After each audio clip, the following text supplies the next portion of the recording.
Para disimuladong masundan ng mga pulis ang tricycle na magdi-deliver ng mga aso sa Katayan, dumistansya sila habang binabagtas sa kahabaan ng Maharlika Highway sa Gumaca, Quezon. Sasunod natin ng polis. Pero mukhang nakatunog ang driver na siya'y binubuntutan. Tatakbo na ako. Tumakbo. Lumundag siya at nanakbo palayo. Dito na nagpaputok ang mga pulis. Tumakbo na! Sumuot sa talahiban ng tricycle driver. At dito na siya tuluyang naglaho. Ang tricycle na-recover ng CIDG. Dito nila nailigtas ang hindi bababa sa 10 asong i-deliver daw sana sa Katayan. Hindi po ito healthy. Napakarami pong sakit na nakukuha sa pagkain po ng dog meat. Hindi po ito safe for human consumption. Kalunos-lunos sa mga itsura. Pinagkasyang pilit sa mga espasyong napakasikip kasama ang iba pang mga tuta. Nakagapos sa mga paa at tinalian ng mga bibig.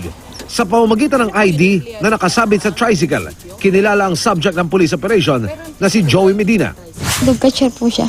Ayon sa intelligence information na ipinarating sa Animal Kingdom Foundation at CIDG, si Medina ay isa ring dog catcher at siyang nangangasiwa ng dog pound ng munisipyo ng Gumaca.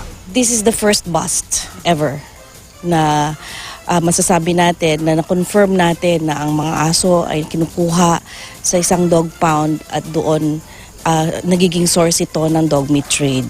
Kakasuhan po natin siya ng Republic Act 8485 o Animal Welfare Act. Mahigit 1 taong binuo ng Animal Kingdom Foundation at PNP ang operasyong ito.